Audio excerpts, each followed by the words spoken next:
Hello you guys and welcome to VideoTalk. Tonight I will be talking about Dawn of the Dead. Video talk, bitch, we're talking video talk.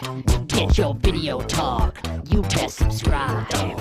You best subscribe or die. You best subscribe or dive to video talk. Yes, me and Dawn of the Dead go way back. This is me watching Dawn of the Dead in year 1994. This is a clip from Salesman, a horror short film that we made when we were like just 30 years old. And that's me enjoying the Dawn of the Dead, and looks like I'm getting a bit sleepy. Anyway, Dawn of the Dead is something that I saw multiple times as I was a kid. My friend Ossi had this film and he had two versions of it. He had the Cannes cut, you know, the long version of the film, the 2 hours and 20-minute version of the film. But the thing is that it was in very bad picture quality. But Ossi also had the UK copy of the film. But the caveat on that one, while it had a good picture quality, it had been cut like 6 minutes or something terrible like that. Come on, almost every bloody scene in that tape was cut. So I had to pick my poison. If I wanted to see the whole thing, I had to see it in very bad quality, and if I had wanted to see it in good quality, I did not get to see the gore effects. So god damn it, that fucking sucked. That fucking sucked ass. But since then I have been watching Dawn of the Dead in much better versions, and tonight I will be focusing on this bad boy from Second Sight Films from UK, and this goddamn thing is no longer cut. Yes! Hell, I even made a Commodore 64 text-based adventure game on this, and it was about fighting zombies in a mall and also finding items so you could build up your bunker in the upstairs of the mall. I don't recall finishing the game, making it complete, but it gave me very good tips when programming on Commodore 64. So kids out there, if you're watching, program on Commodore 64 and make Dawn of the Dead games. That's good education. But let's talk about the film itself. Basically, it's a pretty simple story about 4 people that are escaping this zombie apocalypse. They take the helicopter and escape the city, and they go around in places to find refuge. They find this abandoned shopping mall, and they are just thinking about just getting few items there and keep moving on. But then they think of the idea, but why not live in the shopping mall? Yes, and they take it over from the zombies. They shoot every damn zombie in it and lock the doors, and life is good. Life is good for a few months or so. And then there's this evil chopper motorcycle gang. They break in and all zombies enter it, and there's this huge fight scene with zombies, motorcycles, and the 4 people, our heroes, in the shopping mall. Excellent stuff, classic stuff, and it's easily one of the best zombie, if not the best zombie film ever made. But here's my 3 things, in my opinion, which make Dawn of the Dead so awesome. First of all, Tom Savini's gore effects. Man, there had been some gore films, but not nearly anything as in this magnitude as in Dawn of the Dead. And the sheer amount and the skill that is put into these gore effects is just overwhelming. Sure, there were some Herschel Gordon Lewis films, yeah, and sure there was Texas Chainsaw Massacre and Night of the Living Dead, but those two are not that bloody. Herschel Gordon films are pretty bloody, but those are so silly films, and this film single-handedly, in my opinion, brought the gore cinema in the mainstream. I'm not saying that Dawn of the Dead is a mainstream film, but it was a huge success, so producers around the world saw the financial possibilities that when you make a gore film, you can probably make a buck out of it. And the second thing that I find very intriguing in Dawn of the Dead is the sense of urgency. You know, radio and especially the TV broadcasts in Night of the Living Dead and Dawn of the Dead are, in my opinion, one of the best things in those films. You know, they are so low key but yet so effective. They get these confusing reports. It gives the sense of panic and chaos. You couldn't do that in nowadays because you just would have to show some action in the streets, like, you know, like some mobile camcorder shot picture, and also this stupid internet broadcast. You should show this because times are so different compared to 60s or 70s. Everybody has a camera, so this is so much more effective not showing. And the third thing which kind of makes this stand out, in my opinion, is the sheer scale of it. Yes, the ambition of the film. You know, it was very ambitious project and it was made only with $500,000 budget. And compared to other films of that era, like the 70s, mid 70s, late 70s, especially the low budget horror genre, nothing even compares to Dawn of the Dead. Yeah, MGM distributed the Invasion of Body Snatchers by Don Siegel, by Philip Kaufman, the remake, and that kind of compares. It was made the same year. That kind of compares with Dawn of the Dead, but it was a big budget film, and this was low budget film. But holy shit, that is something that I really respect George A Romero and his partners when they entered to do this kind of impossible task. But god damn it, my god, they pulled it off.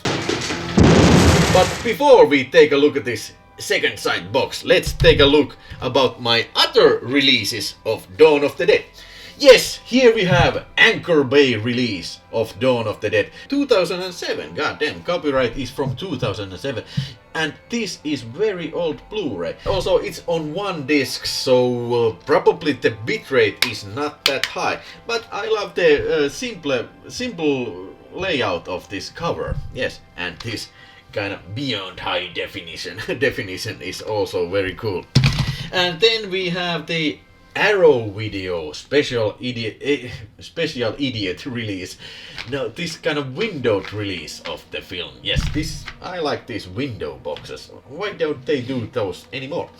And this has 3 discs, and this only had the theatrical cut of the film, but this has all the cuts. It has the theatrical cut and Cannes cut and also the Argento cut. Every version of the film on their own disc. And I think this includes all the same extras than the Anchor Bay version, and maybe even some new extras as well. And this also includes this hefty, nice little booklet about making of the film and poster art and stuff like that. Yeah, usual stuff like that. I love this. And it also includes double-sided poster of it. Zombies, Dawn of the Dead, great stuff. And the Arrow Video cover page.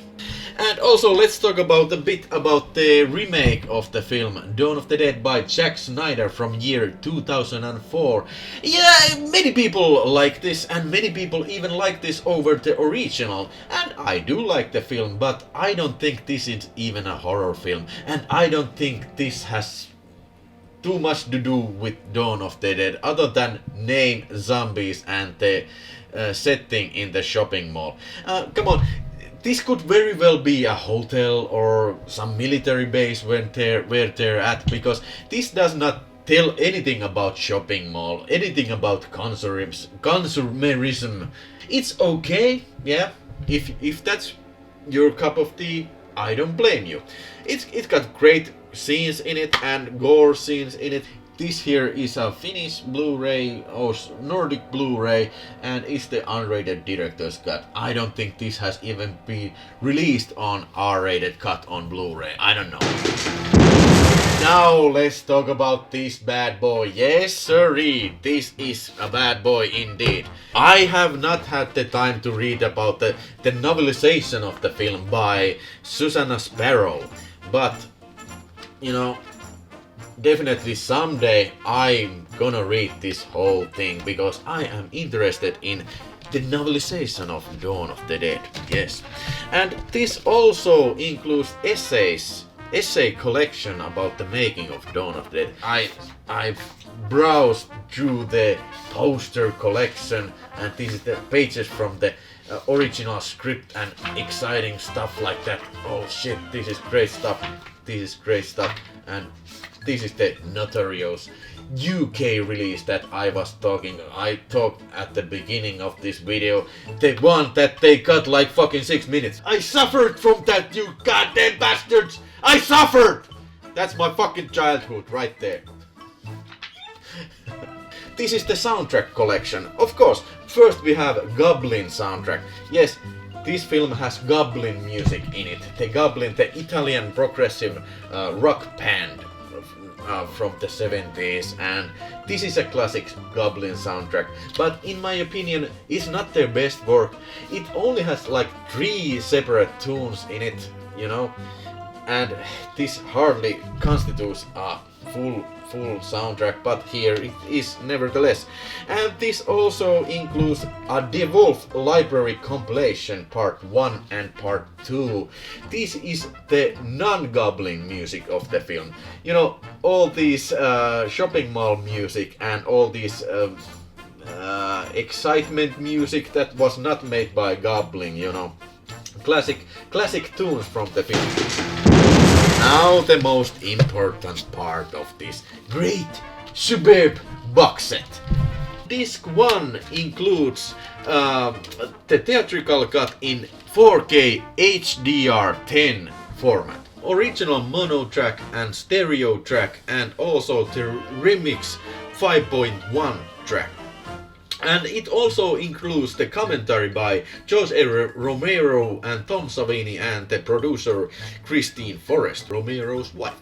HDR10 processing and 4K processing is the best goddamn picture quality that this film has ever appeared on.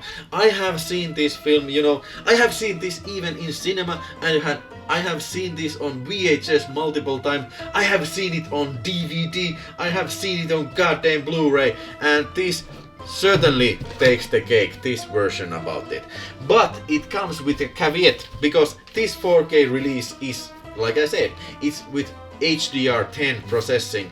So that kind of brings also the bad things about the picture in your face, because this film Dawn of the Dead was shot in shopping mall and with low budget and with limited time and very quickly. George Romero made like 10 or 20 sets per night when they were shooting, so that leaves very little time for lighting. This is painfully obvious in this 4K presentation, because you can tell when there's this film crew lighting, and on that corner there's this original mall lighting. So the lighting conditions in this film are very uneven, but that's how it looked when they filmed it. The second disc includes the Cannes cut, and that is also with HDR processing and in 4K. That only includes the mono audio track, and that includes the commentary by Richard B. Rubinstein. And the third disc includes the Argento cut, and that is also on 4K, but not with HDR10. And if you ask me, was there some differences? I couldn't tell you. I really would have to see them side by side. The bottom line is that every one of these discs look very good. Very, very, very good. As good probably than this film can ever look. All these discs include English subtitles, which is good because I am used to watch films with subtitles, because in Finland they do not dub films, they subtitle them. So this disc includes every special feature that is in this set and also in the Anchor Bay set. So it's pretty extensive set. Document of the Dead, it even has a commentary in it, you know, like an extra feature which has its own commentary. God damn it, you can't go over that. The new extras are Zombies and Bikers 58-minute documentary about experiences of making of the film. And then the second documentary on this disc is Monroeville Mall Memories. 30 minutes, Tom Savini, Tasso Stavrakis and 2 more cast members remember when they were doing the special effects in the film. And Raising the Dead, 25-minute documentary about the financing of the film. You know, it was not an easy task. And 30-minute documentary, The Effects of Dawn of the Dead. Tom Savini talking about the effects of Dawn of the Dead. Very interesting stuff indeed. And 12-minute documentary of Dummies and Dummies. It's this actor who played a part in Crazies and also this TV guy who lectures the people in the television. It was how he recalls going in Dawn of the Dead and stuff like that. And also the bonuses include your usual trailers and teasers and radio spots and stuff like that. Oh my god, it's a very comprehensive set, and this includes everything you're ever gonna need to know about Dawn of the Dead, that's for dang sure. So all in all, Dawn of the Dead is the best zombie film ever made, and it's one of the best indie horror films ever made, hands down. I would give Dawn of the Dead 5-star any day. I gonna be continuing watching Dawn of the Dead over and over again, and fortunately now I can do it the best way it's humanly possible, at least in the year 2021. Let's see if they come up with some sort of 8K restoration or something crazy like that. But one question I have for you in the home who is watching me, stupid man, talking about great films. Who is baking the pies? This is something that has been haunting me for years now. In the end, you remember the pie fighting scene when the motorcycle gang takes pies from the oven and throws them at the zombies' face. Who is baking the pies? Why in the middle of night there's so many pies in the oven? So who is baking the pies? That is the question I need an answer. Thanks for watching, and I wish you a great the rest of your day.